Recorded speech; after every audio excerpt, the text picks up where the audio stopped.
जय हिंद, नमस्कार। उम्मीद है आप सब अच्छे होंगे। मैं प्रखर श्रीवास्तव स्वागत करता हूं आप सभी का। दोस्तों, आज हम 16 जनवरी 2022 से लेकर 20 जनवरी 2022 के इंपॉर्टेंट करंट अफेयर्स के मल्टीपल चॉइस क्वेश्चन को रिव्यू करेंगे।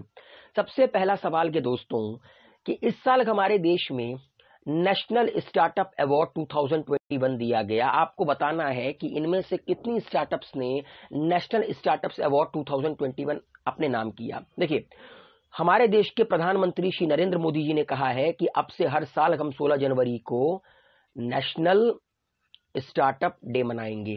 ठीक है, इस साल भी इस उपलक्ष्य में आपको बताना है कि कितने स्टार्टअप्स को नेशनल स्टार्टअप अवार्ड्स 2021 से नवाजा गया। आपके ऑप्शन आपके स्क्रीन पर है। तो टोटल 46 स्टार्टअप्स को नेशनल स्टार्टअप अवार्ड्स 2021 से नवाजा गया। चलिए अब बढ़ते हैं अगले सवाल की तरफ। अगला सवाल है दोस्तों, इनमें से वो कौन है जो नए चेयरमैन नियुक्त किए गए हैं अपैरल एक्सपोर्ट प्रमोशन काउंसिल के। अपैरल मतलब होता है दोस्तों कपड़े। तो अपैरल एक्सपोर्ट प्रमोशन काउंसिल के नए चेयरमैन के तौर पर किसकी नियुक्ति हुई है? सौरभ सिंह, रोशन सक्सेना, विमल सक्सेना, नरेंद्र कुमार गोयनका। तो नरेंद्र कुमार गोयनका नियुक्त किए गए हैं अपैरल एक्सपोर्ट प्रमोशन काउंसिल के नए चेयरमैन। तीसरा सवाल दोस्तों, सरकार ने लॉन्च किया है, सेंट्रल गवर्नमेंट ने लॉन्च किया है स्वच्छ विद्यालय पुरस्कार। अब स्वच्छता के आधार पर विद्यालयों को, स्कूलों को प्राइज दिया जाएगा कि कौन सा स्कूल कितना स्वच्छ है। तो इसको इस साल लॉन्च किया गया वर्चुअली। आपको बताना है कि 2021-22 में जो स्वच्छ विद्यालय पुरस्कार है जिसको लॉन्च किया गया वर्चुअली, किसने लॉन्च किया? जितेंद्र। अच्छा, ये वो हैं जिनका पोर्टफोलियो मैं आपको बता दूं, union minister of state in the ministry of education. आपके ऑप्शन गए जितेंद्र सिंह, सुभाष सरकार, राव इंदरजीत सिंह, श्रीपद यसो नायक। तो दोस्तों, सुभाष सरकार जो कि union minister of state in the ministry of education गए, उन्होंने लॉन्च किया स्वच्छ विद्यालय पुरस्कार 2021-22 वर्चुअली। ये बहुत ही इंपॉर्टेंट करंट अफेयर्स है, बहुत ही इंपॉर्टेंट दोस्तों। जैसे कि हम लोगों के मतलब 90s के दौर में क्या होता था, 12 आने आते थे 25 पैसे, 8 आना 50 पैसा, अठन्नी चवन्नी जिसे हम लोग कहते थे। उसी तरह अमेरिका में जो 25 सेंट का कॉइन होता है उसको क्वार्टर कहा जाता है। क्वार्टर, वो वाला क्वार्टर नहीं, क्वार्टर। ठीक है, आप पहली बार ऐसा हुआ है कि किसी ब्लैक वुमेन को फीचर्ड किया गया है उस कॉइन में, जैसा कि आपको स्क्रीन पर नजर आ रहा है। आपको बताना है वो पहली ब्लैक वुमेन कौन है जिनको फीचर्ड किया गया है 25 सेंट यूएस कॉइन में, जिसको क्वार्टर कहा जाता है। तो दोस्तों, माया एंजेलू को फीचर्ड किया गया है 25 सेंट की कॉइन अमेरिका की, जिसको क्वार्टर कहा जाता है, और ये पहली ब्लैक वुमेन बनी है जिनको फीचर्ड किया गया है 25 सेंट के क्वार्टर में। अगला सवाल है दोस्तों, recently women national ice hockey championship 2022 खेला गया। कहां पर? हिमाचल प्रदेश के काजा में। आपको बताना है ये कौन सा संस्करण था women national ice hockey championship का, 10वां, 11वां, चौथा या 9वां? तो दोस्तों, ये 9वां संस्करण था जो काजा हिमाचल प्रदेश में खेला गया। और जीता किसने? जीता लद्दाख की टीम ने। लद्दाख की team national women ice hockey champion रही इस बार की, जो कि काजा हिमाचल प्रदेश में खेला गया।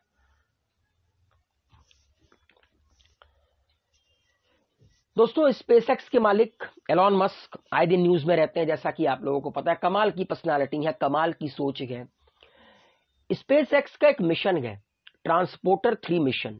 उसके अंतर्गत अफ्रीकन नेशन ने पहली बार मेड इन अफ्रीका सैटेलाइट को लॉन्च किया है। मतलब ये जो सैटेलाइट लॉन्च किया गया है इस ट्रांसपोर्टर 3 मिशन के अंडर, पहली बार किसी अफ्रीकन नेशन ने, किसी अफ्रीका की कंट्री ने मेड इन अफ्रीका सैटेलाइट को लॉन्च किया है। मतलब ये पूरी सैटेलाइट अफ्रीका में बनी है। आपको बताना है कि पहला अफ्रीकन नेशन कौन सा बना जिसने ट्रांसपोर्टर 3 मिशन के अंडर पहली बार मेड इन अफ्रीका सैटेलाइट को लॉन्च किया। आपके ऑप्शन है घाना, इथियोपिया, मोरक्को या साउथ अफ्रीका। तो दोस्तों साउथ अफ्रीका पहला अफ्रीकन नेशन बना जिसने made in Africa satellite launch किया। पहला made in Africa satellite launch किया अंडर स्पेसएक्स ट्रांसपोर्टर 3 मिशन। थोड़ा सा साउथ अफ्रीका के बारे में बात कर लेते हैं। साउथ अफ्रीका बॉर्डर शेयर करता है Namibia, Botswana, Zimbabwe, Mozambique, Lesotho and Eswatini. In countries के साथ साउथ अफ्रीका अपनी बॉर्डर्स को साझा करता है। जैसे हमारे देश में कैपिटल एक ही है नई दिल्ली, चाहे वो एग्जीक्यूटिव हो, लेजिस्लेटिव हो, जुडिशरी हो। यहां पर एग्जीक्यूटिव कैपिटल है प्रिटोरिया, लेजिस्लेटिव कैपिटल है केप टाउन, मतलब यहां पर कानून बनता है। क से कानून, क से केप टाउन। और जहां पर फैसले सुनाए जाते हैं ब्लॉमी फाउंटेन। भाई देखिए जुडिशरी में जो जज होते हैं वो फाउंटेन पेन का इस्तेमाल करते हैं, तो उस फाउंटेन से यहां का fountain Bloemfontein. Judicial capital Cape Town, legislative capital and Pretoria executive capital. और सबसे बड़ी सिटी है यहां की जोहान्सबर्ग। आई होप आप लोग एंजॉय कर रहे होंगे, आप लोगों को समझ में आ रहा होगा मेरे बताने का तरीका। नेक्स्ट दोस्तों आपको बताना है कि इंटरनेशनल फोक आर्ट फेस्टिवल जो कि दुबई में हुआ, ठीक है, उसमें एक लावनी आर्टिस्ट है हिंदुस्तान की जिनको गोल्ड मेडल से नवाजा गया। लावनी वो जो महाराष्ट्र का फोक डांस होता है, बड़ा ही खूबसूरत डांस है। आपको बताना है कि इंटरनेशनल फोक आर्ट फेस्टिवल जो दुबई में हुआ उसमें वो कौन सी लावनी आर्टिस्ट हैं जिन्होंने गोल्ड मेडल अपने नाम किया। रिद्धिमा पांडे, दिव्या हेगड़े, अनुकृति उपाध्याय या सुमित भाले। तो दोस्तों सुमित भाले ने अपने नाम किया क्या, international folk art festival in Dubai में गोल्ड मेडल। ठीक है, लावनी आर्टिस्ट है, कमाल की लावनी आर्टिस्ट है ये। नेक्स्ट, मिसेस वर्ल्ड 2022 ब्यूटी पजांट का विनर कौन रहा। देवांजलि कामसत्रा, जैकलिन स्टैप, केट स्नाइनर या शैलिन फोर्ड। तो दोस्तों इसका सही उत्तर है शैलिन फोर्ड। इन्होंने इस बार का मिसेस वर्ल्ड 2022 अपने नाम किया। और मैं आपको इनके साथ रनर अप भी बता देता हूं। याद रखिएगा दोस्तों, इस बार की जो मिसेस वर्ल्ड है वो मिसेस अमेरिका भी रह चुकी हैं। मतलब ये जो स्क्रीन पर आपको नजर आ रही हैं शैलिन फोर्ड, ये मिसेस अमेरिका भी रह चुकी हैं। ठीक है, इस बार ये मिसेस वर्ल्ड बनी 2022 में। फर्स्ट रनर अप रही जैकलिन स्टैप। ये जैकलिन स्टैप आपकी फर्स्ट रनर अप रही और ये मिसेस जॉर्डन रह चुकी हैं। और सेकंड रनर अप रही देवांजलि कामसत्रा जो कि मिसेस यूएई रही हैं। मतलब ये जो तीनों की तीनों runner, first runner up, second runner up, ये ऑलरेडी ब्यूटी पजांट अलग अलग देशों का जीत चुकी हैं।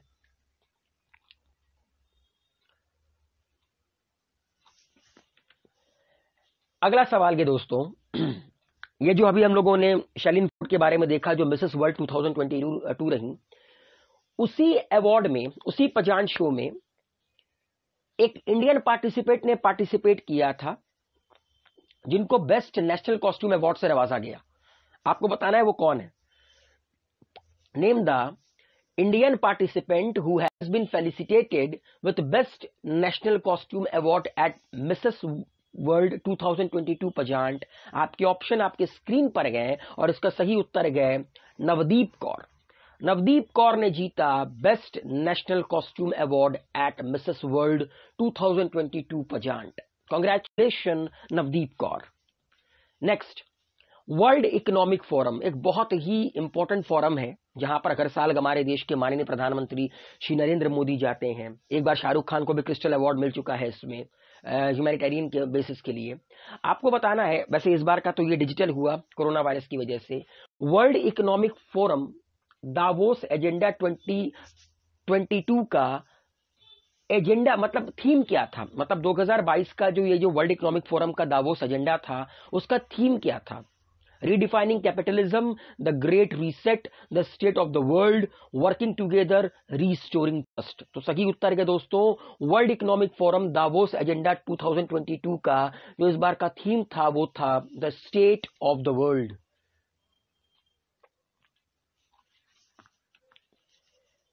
ये सवाल तो हम लोग कर ही चुके हैं कि नेशनल स्टार्टअप डे कब मनाया जाएगा।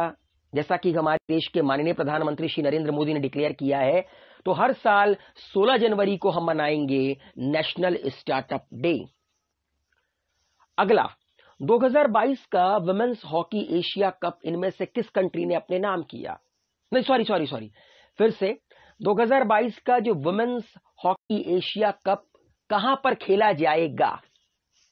म्यांमार, इंडिया, ओमान या थाईलैंड? तो दोस्तों मिडिल ईस्ट में कंट्री है ओमान, जिसकी कैपिटल है मस्कट और करेंसी है रियाल। बॉर्डर शेयर करता है येमेन के साथ, यूएई के साथ एंड सऊदी अरेबिया के साथ। यहां पर खेला जाएगा 2022 का वुमेन हॉकी एशिया कप।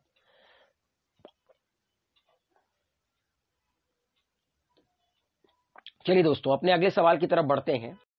हमारा अगला सवाल क्या है कि वर्ल्ड का लार्जेस्ट खादी से बना नेशनल फ्लैग डिस्प्ले किया गया आर्मी डे वाले दिन। जैसा कि आप लोगों को पता है कि हर साल हम 15 जनवरी को आर्मी डे मनाते हैं, तो उस उपलक्ष्य पर, उस मौके पर पूरे वर्ल्ड का सबसे बड़ा खादी से बना नेशनल फ्लैग डिस्प्ले किया गया। कहां पर? लोंगेवाला में। ठीक है, लोंगेवाला कहां पर गया? अगर आप लोगों ने बॉर्डर मूवी देखी है जीपी दत्ता साहब की, या आप लोगों ने कभी 1971 के वॉर के बारे में पढ़ा है, लोंगेवाला का वॉर, मेजर कुलदीप सिंह चांदपुरी जिन्होंने इस वॉर को लीड किया था और पाकिस्तान के छक्के छुड़ा दिए थे। पाकिस्तान को लगा था कि हमारी देश की एक आर्मी लड़ रही है बांग्लादेश में, मतलब एक फ्रंट लड़ रहा है बांग्लादेश में, तो लोंगेवाला पर कब्जा कर लेंगे। तो लोंगेवाला पर मेजर कुलदीप सिंह चांदपुरी ने और उनकी टीम ने कमाल का एफर्ट दिखाया था, कमाल की स्पिरिट दिखाई थी। इसीलिए तो हम कहते हैं कि हमारे देश की आर्मी पर हमें गर्व है। तो आर्मी डे के मौके पर लोंगेवाला में वर्ल्ड का largest khadi national flag display किया गया। आपको बताना है कि लोंगेवाला है कहां पर? शिमला, जैसलमेर, लेह या कोयंबटूर? तो दोस्तों इसका सही उत्तर है जैसलमेर। कभी भी मौका मिले जाइएगा जरूर।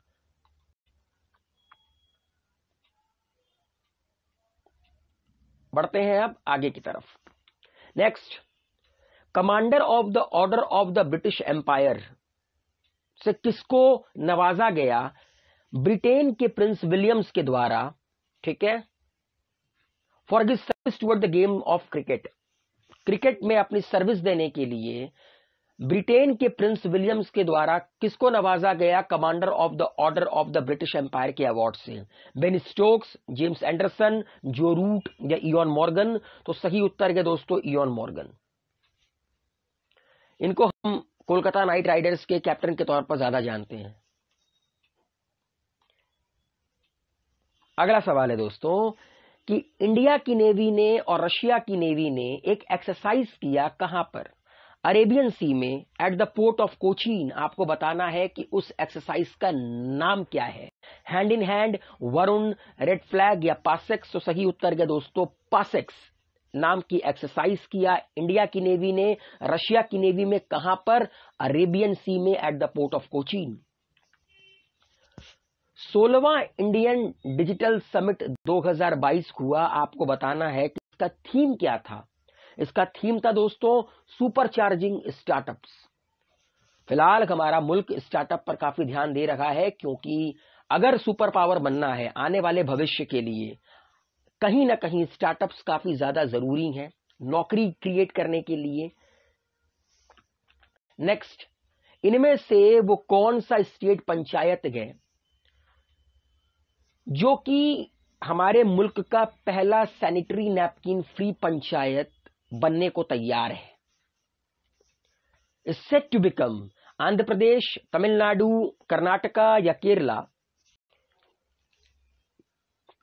वैसे यहां पर एक मिस्टेक है। ओके, तो दोस्तों केरला की जो स्टेट पंचायत है वो हमारे देश की पहली सैनिटरी नैपकिन फ्री पंचायत बनने को पूरी तरह तैयार है। नेक्स्ट, अडानी पावर के सीईओ के तौर पर किसकी नियुक्ति हुई? तो दोस्तों, अडानी पावर के सीईओ के तौर पर नियुक्ति हुई है शेर सिंह बी खयालिया की। ओके, नेक्स्ट क्वेश्चन के दोस्तों, इनमें से वो कौन से क्रिकेटर हैं जिन्होंने रिसीव किया नाइटहुड फ्रॉम प्रिंस विलियम्स, मतलब ब्रिटेन के प्रिंस विलियम से इन्होंने नाइटहुड रिसीव किया the Duke of Cambridge at Windsor Castle for his service toward the game of cricket. तो दोस्तों, ये जीता या मतलब ये रिसीव किया क्लाइव लॉयड ने। कमाल के क्रिकेटर हैं, वेस्ट इंडीज के 75 का वर्ल्ड कप फाइनल में इन्होंने कमाल की परफॉर्मेंस दी थी। एक वक्त में ऐसा लग रहा था कि वेस्ट इंडीज हार जाएगा, मगर इन्होंने फिर अपने स्किल से वेस्ट इंडीज को वर्ल्ड चैंपियन बनाया। कमाल के क्रिकेटर हैं, वेस्ट इंडीज के लेजेंड हैं ये। Now, best FIFA men's player of the year 2021 से किसको नवाजा गया? तो दोस्तों, ये अवार्ड जाता है पोलैंड के रॉबर्ट लियोंडोस्की को। नेशनल डिजास्टर रिस्पांस फोर्स, आपको 19 जनवरी 2022 को इसने अपना कौन सा रेजिंग डे मनाया? आपके ऑप्शन आपके स्क्रीन पर है, 21वां, 17वां, 14वां या 19वां। तो 17वां रेजिंग डे मनाया गया एनडीआरएफ के द्वारा, नेशनल डिजास्टर रिस्पांस फोर्स द्वारा 19 जनवरी 2022 को। एनडीआरएफ, जैसा कि आप लोगों को पता है, तब आती है जब हमारे देश में कोई डिजास्टर आता है। 2006 को ये बना है, ठीक है, एनडीआरएफ। ये बड़ा ही इंपॉर्टेंट सवाल है दोस्तों कि इनमें से मतलब हमारे देश में एक बहुत ही फेमस इंडियन टिग्रेस थी, मतलब शेरनी थी, जिनको कॉलर वाली कहा जाता था। फिलहाल अब वो हमारे बीच में नहीं है। आपको बताना है कि ये जो कॉलर वाली थी, ये हिंदुस्तान के किस टाइगर रिजर्व में रखी गई थी? राजा जी, कान्हा, कॉर्बेट या पेंच? तो दोस्तों, पेंच टाइगर रिजर्व जो कि एमपी में है, वहां पर ये फेमस टिग्रेस थी, शेरनी थी, जो हमारे बीच में अब नहीं है, जिनका नाम है कॉलर वाली।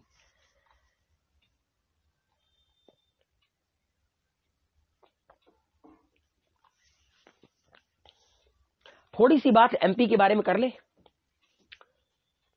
एक वक्त में भारत का सबसे बड़ा राज्य रहा, एमपी बॉर्डर शेयर करता है यूपी, एक सेकेंड, यूपी, एंटी क्लॉकवाइज चलते हैं तो यूपी हो गया, राजस्थान, गुजरात, महाराष्ट्र, छत्तीसगढ़, इन राज्यों के साथ एमपी अपनी बॉर्डर को साझा करता है। एंटी क्लॉकवाइज चलेंगे तो याद रह जाएगा यूपी, राजस्थान, गुजरात, महाराष्ट्र, छत्तीसगढ़, 5 राज्यों के साथ एमपी अपनी बॉर्डर को साझा करता है, ठीक है। कैपिटल है भोपाल, सबसे बड़ा शहर है इंदौर, गवर्नर है यहां के मंगूभाई पटेल, चीफ मिनिस्टर है शिवराज सिंह चौहान, 230 सीटें यहां की लेजिस्लेचर में हैं, लोकसभा में 29 सीट है, राज्यसभा में टोटल 11 सीट्स हैं इस स्टेट में।